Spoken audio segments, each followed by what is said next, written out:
Malaysia merupakan sebuah negara yang menerima hujan hampir sepanjang tahun, namun kita masih berdepan dengan pelbagai isu pengurusan air.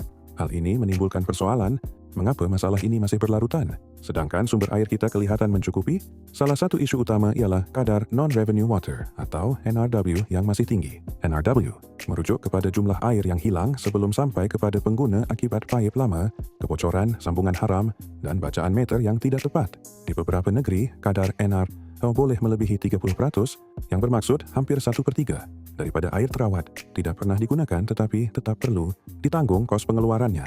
Selain itu, pencemaran sungai turut memberi kesan besar kepada bekalan air negara. Sungai merupakan sumber utama air mentah untuk loji rawatan air. Namun begitu, aktiviti pembuangan sisa industri, tumpahan bahan kimia, dan sampah domestik menyebabkan loji rawatan terpaksa dihentikan sementara apabila pencemaran berlaku. Keadaan ini mengakibatkan gangguan bekalan air kepada ratusan ribu pengguna dalam masa yang singkat. Permintaan air juga semakin meningkat setiap tahun, selaras dengan pertumbuhan penduduk dan pembangunan industri. Malangnya, peningkatan kapasiti loji rawatan air tidak seiring dengan perkembangan ini. Kekurangan kapasiti menyebabkan tekanan air menjadi rendah dan bekalan mudah terganggu, terutama pada waktu puncak. Kesannya amat dirasai oleh masyarakat. Gangguan bekalan air, tekanan air rendah, serta peningkatan kos penyelenggaraan menjadi masalah berterusan.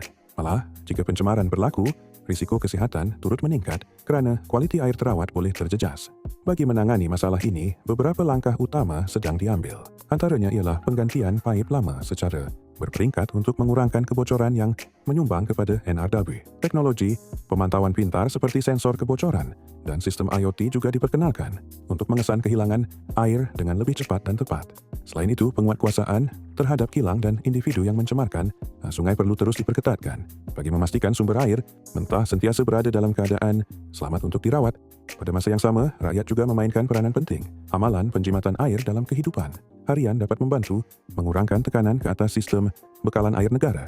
Secara keseluruhannya, pengurusan air yang berkesan memerlukan kerjasama semua pihak termasuk kerajaan, agensi air, industri, dan masyarakat.